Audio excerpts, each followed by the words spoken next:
Gracias por acompañarnos nuevamente. Hoy tenemos el privilegio de platicar con el licenciado Jaime García Chávez. Jaime García Chávez es un líder universitario y militante histórico de la izquierda chihuahuense, muy reconocida su trayectoria dentro de la Universidad Autónoma de Chihuahua y dentro también de la comunidad chihuahuense, sobre todo en la especialidad del sindicalismo y de la materia laboral. Licenciado, bienvenido. Gracias, Martín, por estar aquí en este momento para esta entrevista. Fíjese que estamos, como le había comentado, platicando con los actores importantes de la comunidad universitaria con motivo del 40 aniversario del movimiento de 1985. La idea es tener un libro de dos productos, uno el libro, otro un documental audiovisual, y muy seguramente vamos a armar una mesa de diálogo o un conversatorio en el mes de octubre, al cual lo vamos a invitar también. Aquí va a ser en la Facultad de Filosofía y Letras. Gracias. Estamos a 4 décadas del movimiento universitario de 1985, llamado Año de la Libertad y la Democracia. ¿Cuál era el entorno que se vivía entonces, licenciado? Pues el año del 85, o sea, a mediados de esta década, se advierte particularmente en Chihuahua, pues un cansancio, un hartazgo con el autoritarismo que se vivía en el país y desde luego que se reflejaba aquí en el estado de Chihuahua. Yo siempre recuerdo que la universidad surge con un gobernador que fue depuesto, Sotomayor, y el movimiento del 85 precede a la caída del gobernador Ornelas, que había sido rector de la Universidad Autónoma de Chihuahua, a partir de que llega Óscar Flores Sánchez a la gubernatura del estado en 1968.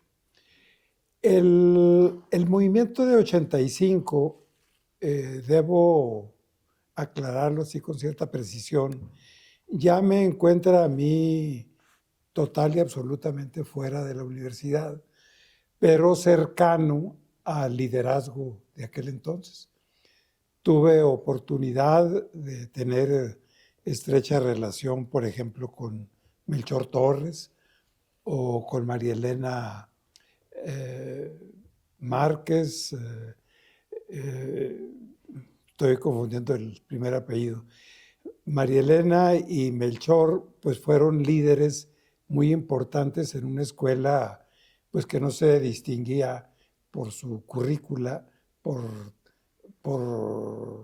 pensamiento político, sino por la química, ¿no? La ciencia. Entonces, yo entiendo que el movimiento del 85, por el diálogo que sostuve con varios de sus líderes, incluso en algunos puedo decir que tuve alguna influencia importante, es el movimiento del 85 en este sentido un primer corte de caja de un movimiento anterior, que es el de 73-74.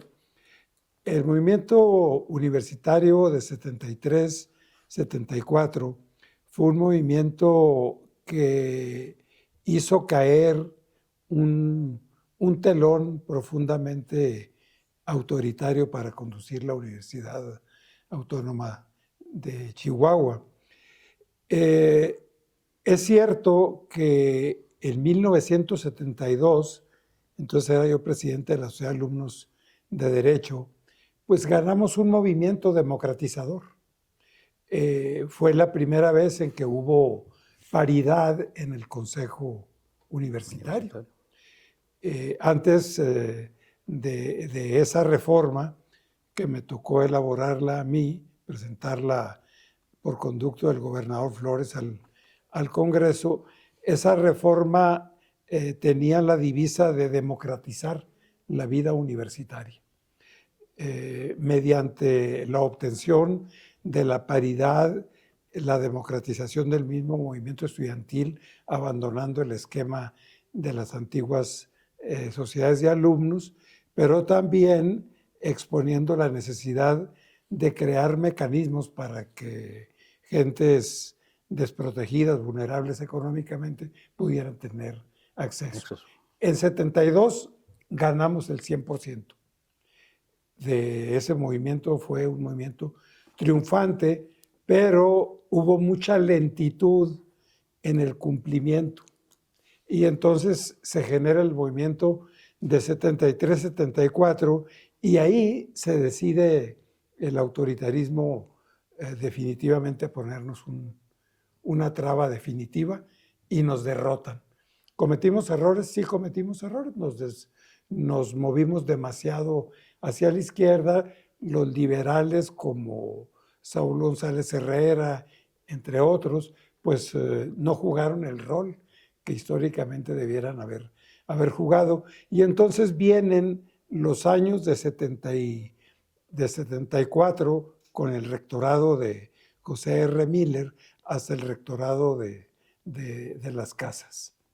De las Casas, Humberto Reyes de las Casas, pues representaba lo más a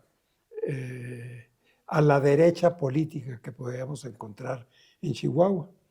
Y recordemos que este movimiento del 85 se da con el quiebre histórico del 83 en el que el PRI pierde prácticamente el control del Estado.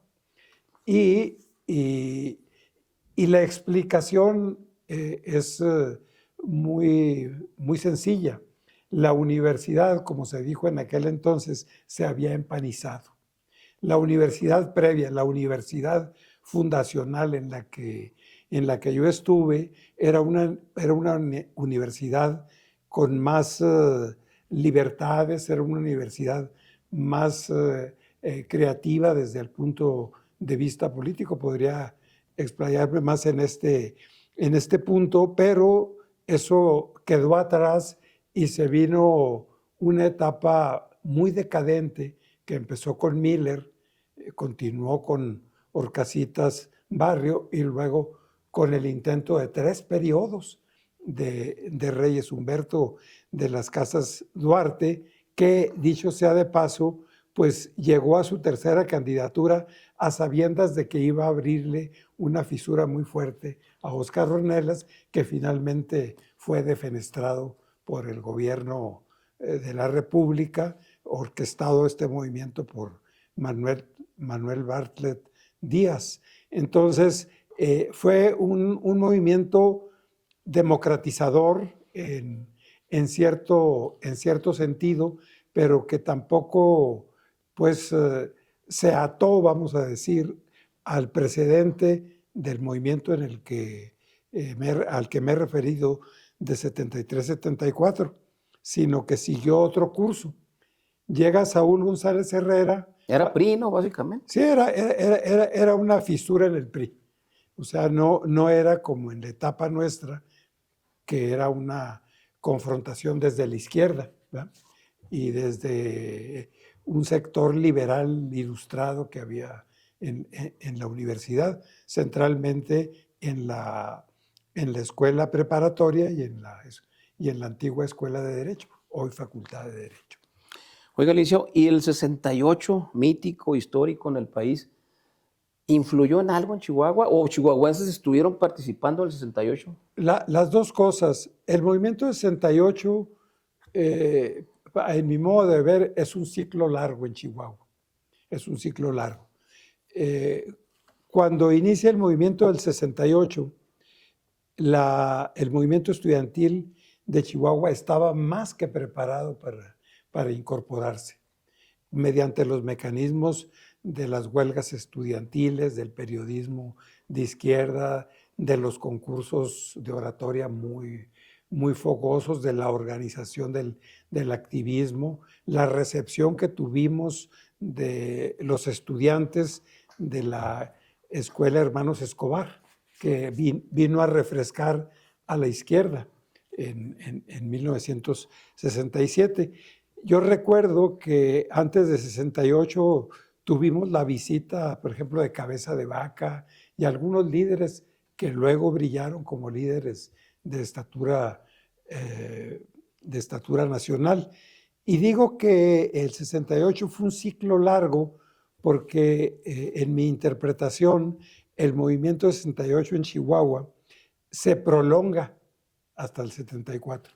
O sea, dura ese espíritu de levantamiento estudiantil en muchos sentidos, de apoyo a movimientos campesinos, obreros, de la reivindicación del pensamiento crítico, centralmente el marxismo, pues encontró al movimiento estudiantil como una fortaleza muy importante. Y de aquí hubo representantes ante el Consejo Nacional de Huelga. Hubo varios consejeros importantes. A mí no me tocó estar, pero recuerdo a los compañeros que estuvieron por derecho, pues estuvo José López Villegas, por ejemplo, hubo gente de agronomía, hubo gentes de filosofía, en fin, tuvimos una representación en aquel foro tan importante que fue el Consejo Nacional de Huelga, el CNH tan famoso, pero ese aliento duró hasta 74 y tuvimos una característica: el movimiento no fue reprimido violentamente. ¿Por qué no fue reprimido violentamente? Porque era un movimiento muy firme, muy consolidado, que prometía mucho para la transformación de la universidad. Y aparte, creo que el gobierno de Óscar Flores tuvo, a lo mejor me van a fusilar por esto, pero tuvo la habilidad de no sumar al asalto al cuartel de Madera un atraco a la Universidad de Chihuahua. Lo dosificó, pero no lo cobró en 73, 74. Hay que decir que Óscar Ornelas estuvo secuestrado por el gobernador Flores en el Palacio de Gobierno. Lo encerró porque si el enfrentamiento hubiera sido de los estudiantes contra Ornelas, lo teníamos absolutamente derrotado. Tuvo que entrar la fuerza del Estado, la policía, ¿verdad? Teníamos un asedio permanente, todos los días teníamos un asedio de lo que era una policía rural no profesional, ¿verdad? O sea, una policía atrabiliaria, en fin. Entonces, hilvanando estas ideas, pues lo que tenemos es que el 68 fue fecundo en Chihuahua, fue muy, muy fecundo, dio años muy, muy brillantes. Fue una onda larga, pues, de larga duración. Del 68 al 74, aprox. Sí. Oiga, y luego, ¿cómo vio usted el movimiento del 85? ¿Qué fue lo que detonó en la comunidad universitaria este levantamiento? Pienso que se dio una fractura en el equipo gobernante. El licenciado Ornelas era un hombre débil y con pocas habilidades para gobernar.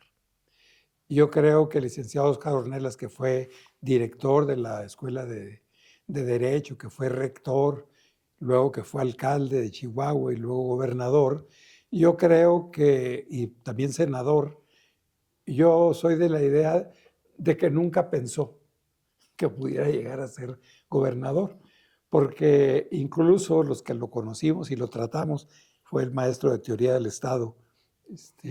Yo no fui muy buen alumno, que no me estoy promoviendo como buen alumno, pero con él obtuve un 10 en teoría del Estado, ¿no?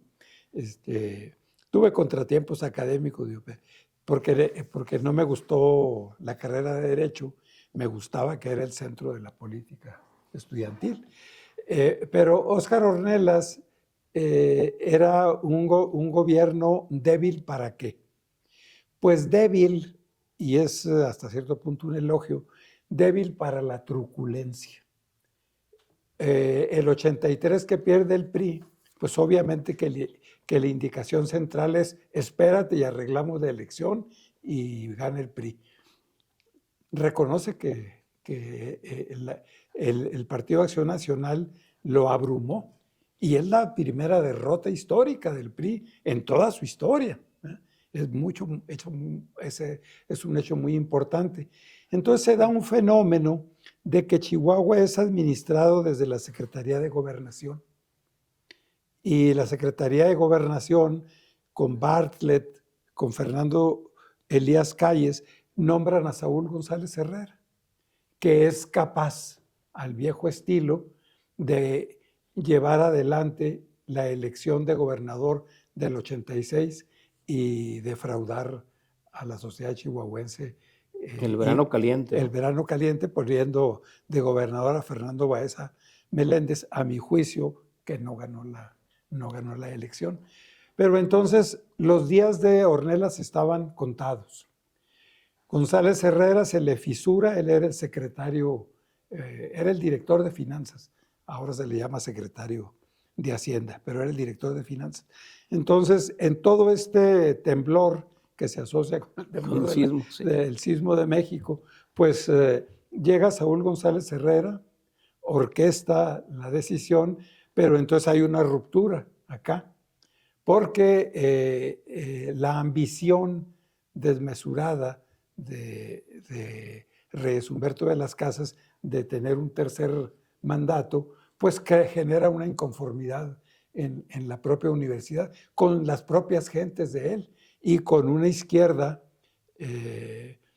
pues incipiente, ¿verdad? Como la que representa María Elena Vargas, ya me acordé, o Melchor Torres, y otro sector en el que estuvo pues el maestro recientemente muerto, Francisco. Pancho Flores, o otro, pues que era también exseminarista, se me va su nombre. En fin, que luego juegan un rol importante. Entonces se acomoda y el 85 se puede considerar como productor de una universidad, vamos a decirlo, más potable, más abierta. No es la universidad que yo hubiera escogido, pero era ya una universidad hasta cierto punto diferente. Oiga, ¿hay vinculación directa entre la renuncia del licenciado Reyes Humberto de las Casas y lo de Ornelas? ¿O ya se había pensado del PRI mover al licenciado Ornelas por lo del 83? Yo creo que... ¿O fue coyuntural? Después de 83, Ornelas quedó en la cuerda floja, ¿verdad? O sea, porque Ornelas no iba a obedecer que le dijeran, tú impón al presidente municipal de Chihuahua. Recordemos que Luis Fuentes Molinar, que había sido presidente municipal, que descansó un trienio y repitió como candidato, fue derrotado por Luis H. Álvarez. Uh-huh. Entonces, en aquel momento, las elecciones en el PRI concurrían 5,000 ciudadanos a votar. Maquillaban la elección para que fueran 20,000, para que no se viera tan desairada.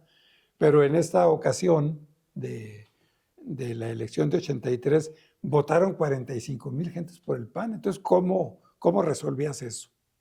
Entonces, a Luis Fuentes Molinar, pues le ordenan que se espere, porque se va a orquestar. Y pues él dice, pues, si vivo aquí, ¿verdad? Y vivo en Chihuahua, va a salir por sus calles, ¿no? Yo perdí y adelante. Es una actitud que lo enaltece. Fue buen amigo en lo personal. Yo nunca perteneció al PRI, pero él era buen amigo. Había buena relación con él, con su hermano Olac Fuentes, que algún tiempo fue un académico aquí en la universidad y además muy destacado, que acaba de morir en Jalapa. En fin, yo creo que el problema aquí fue que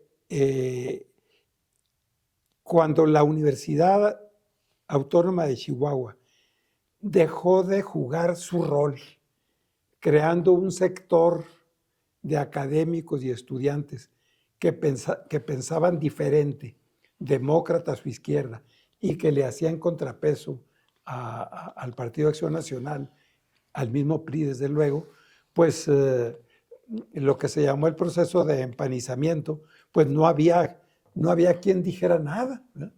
y los que todavía decíamos algo, pues estábamos totalmente aplastados, ¿verdad? Yo en aquel entonces dirigía un semanario que se llama La Calle, que dio cuenta con muchas crónicas de este movimiento. Oiga, ¿y se acuerda usted cuáles fueron las principales demandas del movimiento del 85 y cuáles escuelas y facultades fueron las más activas? Porque se armaron dos bloques, ¿no? El antirreeleccionista y el que apoyaba al Liceo de las Casas, ¿no? Sí. Fue un movimiento, así lo veo yo, que recordó a Francisco I. Madero, porque si no mal recuerdo, alguien en el Consejo Académico votó por Francisco I. Madero, lanzando el mensaje No de reelección. la no reelección. Pero creo que por la naturaleza del movimiento, pues fue, a diferencia del pasado, no tuvo un foco que digamos química, que digamos filosofía, que digamos derecho, ¿no? Había un sector de priistas que eran los más activos y que tuvo una fase como explosiva y luego un aletargamiento. Yo en esa etapa de aletargamiento veía a María Elena Vargas y a otra compañera en el kiosco solas. Pensaba que el movimiento no iba a dar. Sin embargo, a la hora de que se plantea con total y absoluta fuerza la oposición no reeleccionista de las casas, pues el movimiento cobra una dimensión de participación masiva. Es de las pocas manifestaciones estudiantiles que yo he visto que llenan la calle, la Avenida Universidad, el Palacio de Gobierno hasta. Sí, y recordar que pues eran prácticamente periodo vacacional, o sea, según mis cuentas, el rector de las casas lanza su inquietud allá por finales de mayo, principios de junio, entonces viene el periodo vacacional. Y luego hasta agosto regresan a clases, pero es cuando prende más el movimiento, ¿no? Exacto. ¿Y cómo son las cosas? Me he referido a que logramos la paridad en el Consejo La paridad Universitario. se refiere a maestros y alumnos, ¿verdad? Sí. Antes de 72 había en el Consejo Universitario el director, un maestro y un estudiante. Después hubo el director, un maestro y dos estudiantes. Quepa decir que nosotros fuimos muy fuertes cuando nada más teníamos una representación en el Consejo Universitario. Cuando tuvimos dos ya no volvimos a ganar ni uno. O sea, arma de dos filos, Sí, arma de dos filos.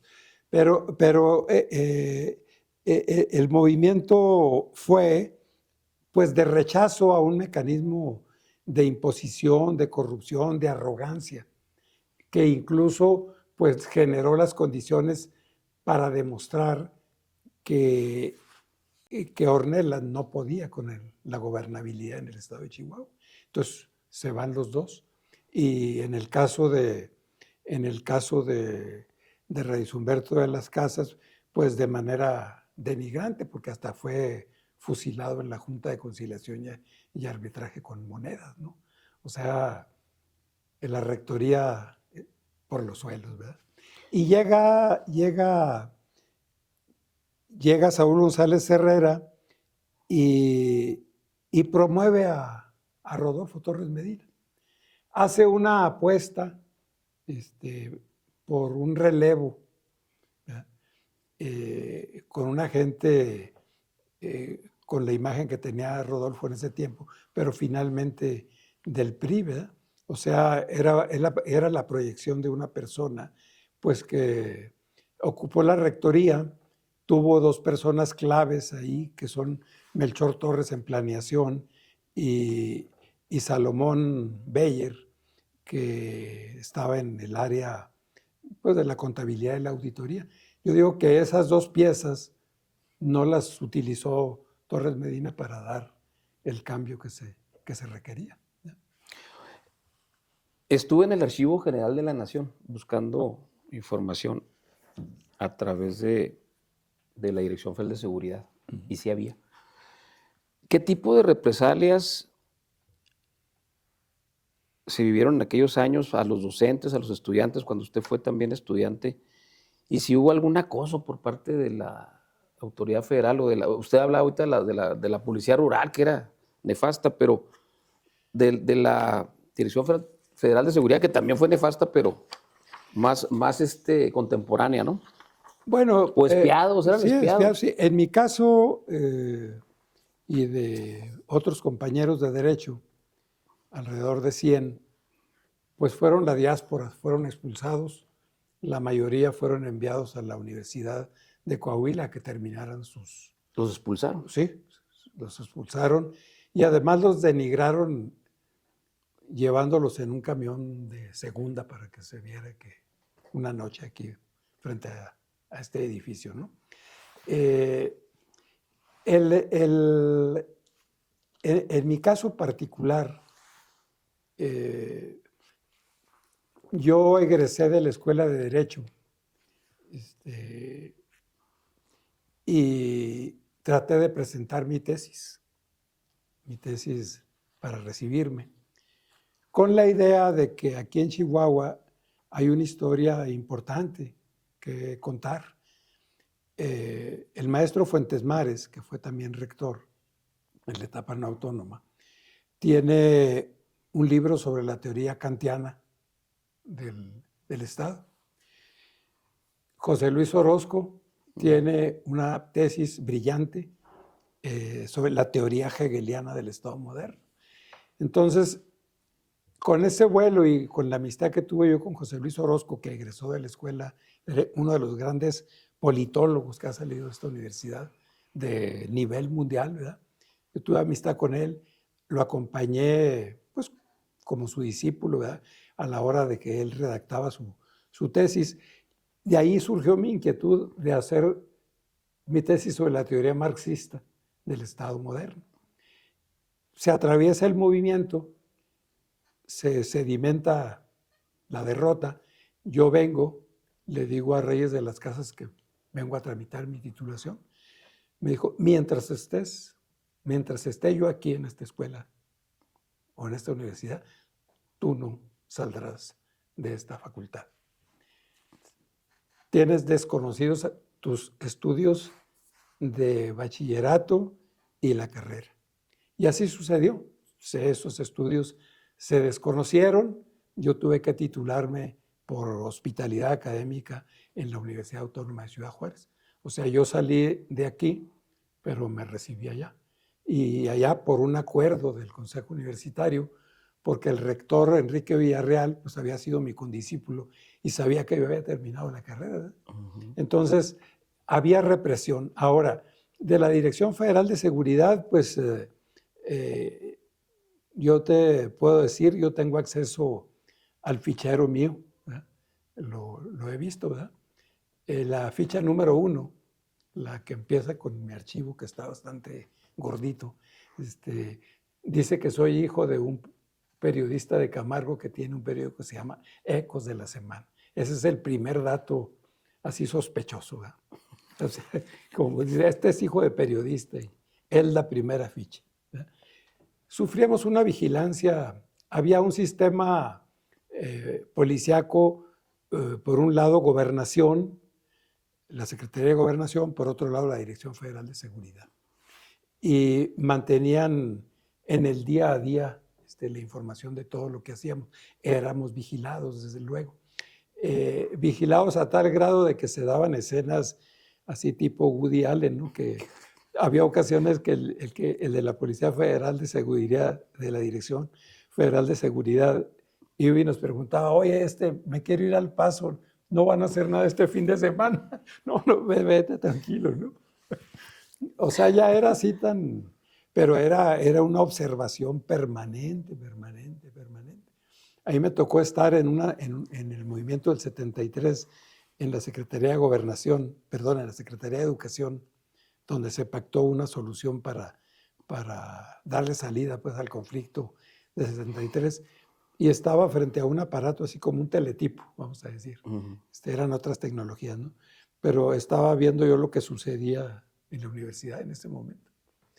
Me acuerdo que decía, en este momento Adán Cigala está entrando a la universidad con una bomba molotov. Sí. O sea, teníamos el asedio policíaco. Y cuando las cosas apretaban, pues el asedio llegaba a tener la policía fuera de tu casa, ¿verdad? A tener a la policía ahí afuera de tu casa, tener que andarte moviendo al abrir la puerta, pedirles permiso para salir. Yo en esto lo he dicho en serio y en broma, he tenido suerte. No, no he sufrido una represión Física. sí, física. Nunca he recibido una... Sí, me han golpeado en 2 o 3 ocasiones, pero no las apunto pues como algo... Más bien ha sido porque entra uno a la batalla, ¿no? Forcejeo ahí. Sí, forcejeo. Oiga, licenciado, y en el análisis así superfluo de algunos periodistas y politólogos, esa lucha del 85 se ubica más entre un grupo priista, que hay una fisura, pero representado por un lado, por el lado de don Saúl González Herrera, de un PRI, pues, digamos, pegado a la izquierda o más progresista, y uno que representaba el licenciado Ornelas, más a la derecha. Pero usted, ¿cómo vio esto o cómo lo ve ahora, pues, al paso de los años? Sí, pues efectivamente que Y luego los grupos existieron, los nachos, ¿es cierto eso? Sí, sí, sí, pues desde luego que sí. Pues yo fui de la Sociedad Ignacio Ramírez, ¿no? La mafia, la antimafia.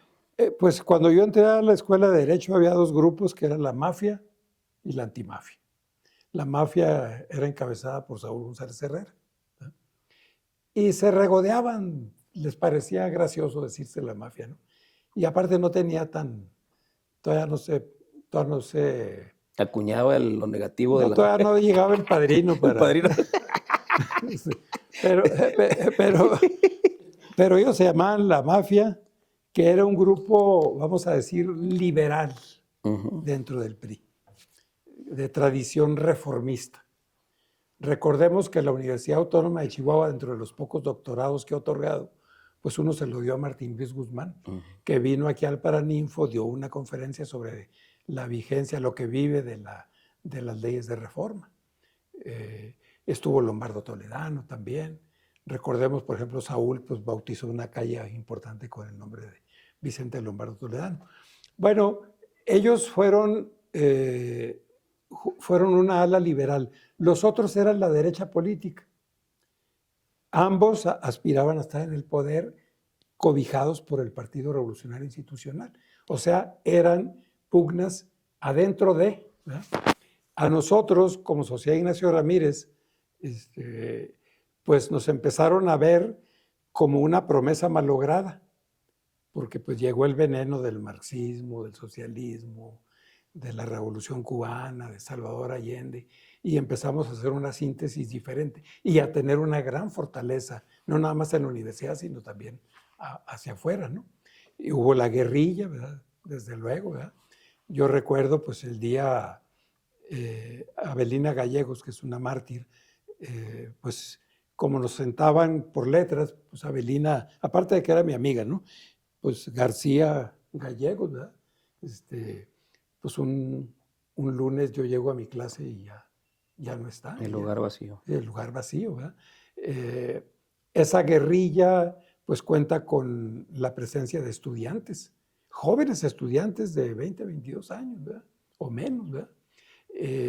Entonces, nosotros tomamos mucha fuerza en 72, una fuerza muy consistente, y había una alianza y simpatía de muchos maestros, lo que nos hacía todavía más vigorosos como movimiento, pero hubo la decisión de pararnos, de que eso no debía continuar. Desde el poder. Sí, desde el poder. Víctor Orozco decía que habían dicho, es una metáfora, que acaben con su cubita, ¿verdad? Ya esto se acabó, y entonces fue un movimiento muy largo, muy asediado.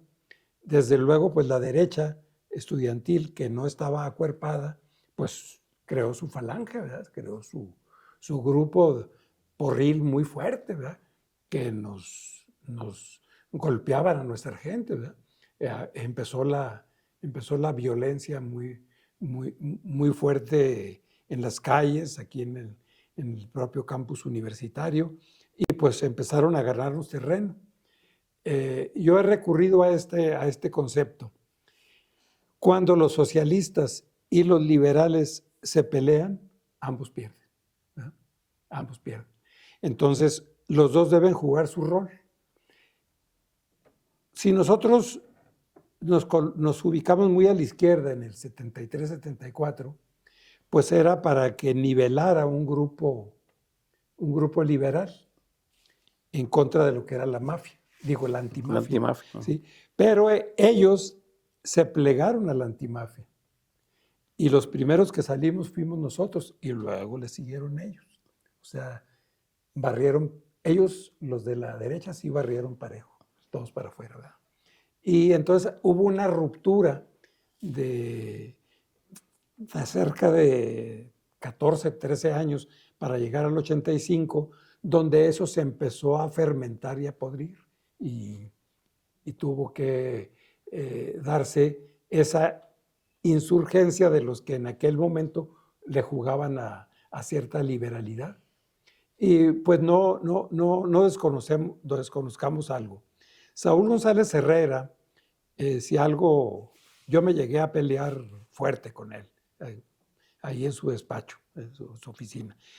Pero González Herrera en sus clases de Derecho Administrativo decía que no anduviéramos con simulaciones, que las universidades no eran autónomas, ni debían ser autónomas, que eran parte del Estado para la reproducción de cuadros técnicos, humanísticos, para la Revolución Mexicana, como se decía en aquel entonces, ¿no? Quiero decir con esto que no ocultaba su forma de pensar. Pues de tal manera que cuando nombra a Torres Medina, pues está cumpliendo la forma en la que él pensaba, ¿verdad? Y bueno, él estuvo un año en el poder, Torres Medina termina su mandato y luego pues vienen rectorados, ¿verdad? Como el de uno que fue a dar a la cárcel, ¿verdad? Rectores que dices tú, pues, ¿cómo de la rectoría a la penitenciaría? No, ¿verdad? Y luego, pues, un rector, incluso pues ya, yo creo que por salud mental se me olvidó su nombre, pues que en la lucha que yo encabecé contra César Duarte, pues prácticamente pidió que me recluyeran en un sanatorio neuropsiquiátrico porque estaba loquito si se me le oponía al gobernador, ¿no? O sea, cosas grotescas que no le corresponden a un rector. Pero bueno, en este caso, cuando recomiendan asistencia psicológica para mí o internamiento en un hospital psiquiátrico, pues firman todos los rectores del estado de Chihuahua, todos, salvo uno, que era el hermano del gobernador y era rector de la Universidad de Ciudad Juárez, ¿no? Digo, pues se hubiera visto ya muy... pero ese ambiente no le ha dejado a la universidad ser. Y aquí aprovecho para señalar algo que me parece importante. La universidad está en deuda con todos los que fuimos reprimidos en el 73-74. A muchos se les privó de su cátedra, a muchos se les privó de terminar y continuar sus estudios, ¿no? A muchos trabajadores del sindicato administrativo que fundamos nosotros desde el movimiento estudiantil, pues también se les privó de su trabajo. O sea, algo que generaba un espectro de esquizofrenia. La universidad que se supone que está en las áreas de pensamiento, un cierto nivel de ilustración, realizando actos bochornosos que la desmienten en cuanto a sus finalidades. Oiga, licenciado, y luego, en los 80s, 83 concretamente, don Fidel Velázquez acuñó los Bárbaros del Norte, ¿no? Pero también se dio mucha participación de los empresarios dentro de la política, ya concretamente financiando al Partido Acción Nacional. Sí. ¿Usted cómo vio eso? Sí, ¿O cómo lo vivió? Sí, Fidel Velázquez, que era el líder máximo y eterno, ¿verdad?, de la De la de la CTM, acuñó dos frases: llegamos a balazos y solo a balazos nos sacan. Punto uno. Sí. Y luego también que era válido el fraude patriótico. Ganar, que el PRI ganara, era un deber de la patria, ¿verdad? Y entonces, pues todo se valía. Todo se valía.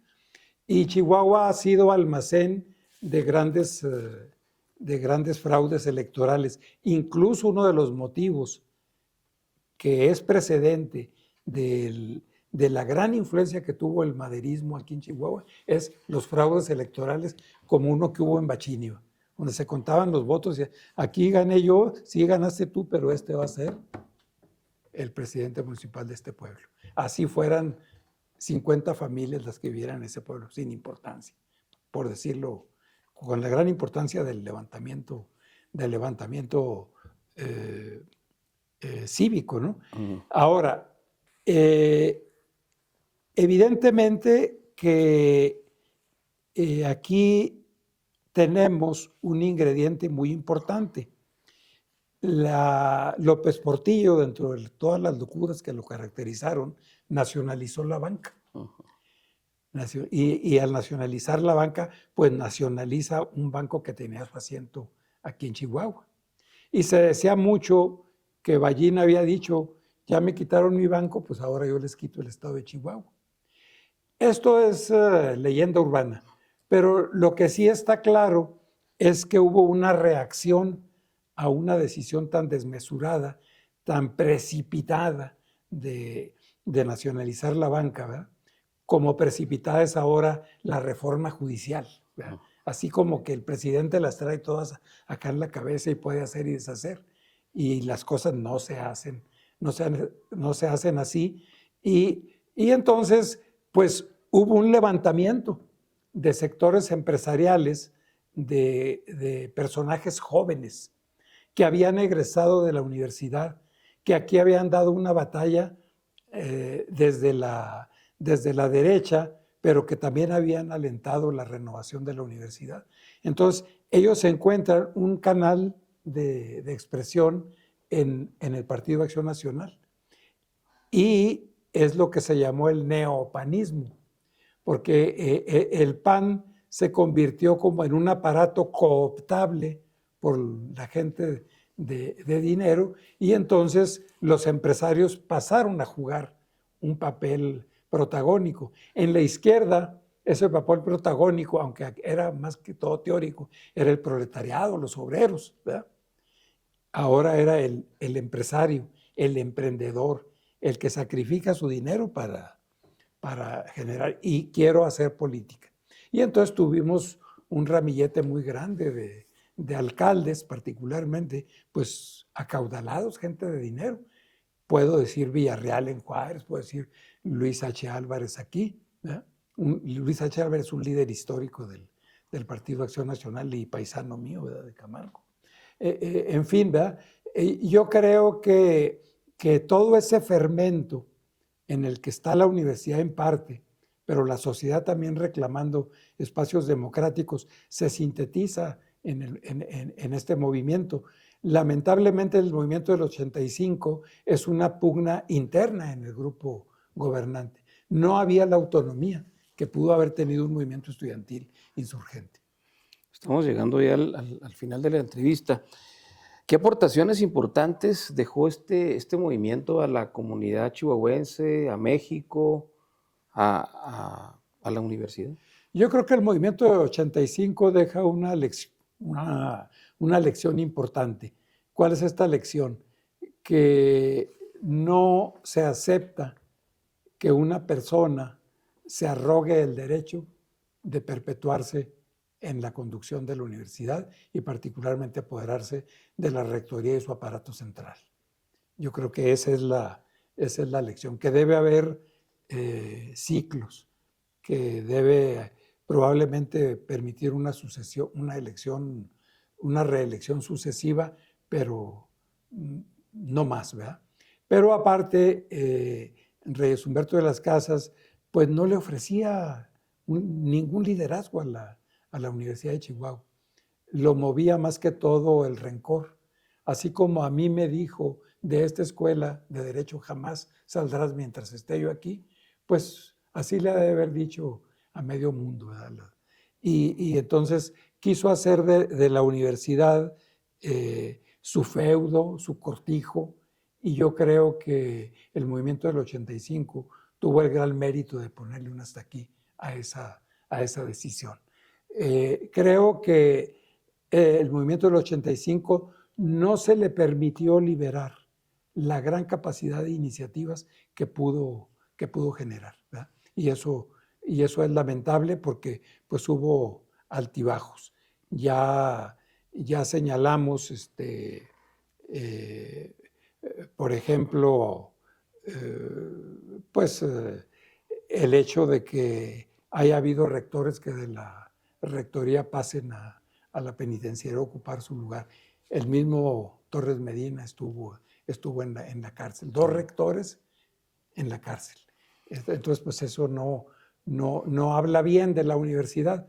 Me acuerdo que el maestro Ferrogay, que fue mi maestro, que yo lo sustituí en su clase de doctrinas filosóficos, decía, el rector de toda universidad debe ser el hombre más sabio o la mujer más sabia, ¿verdad? Yo pienso diferente. Yo pienso que el rector se debe despolitizar y debe ser un gran administrador y facilitador del gran proyecto que es la universidad, aquí o en cualquier otra parte. Muchas gracias, Licio. No, al contrario, gracias a ti.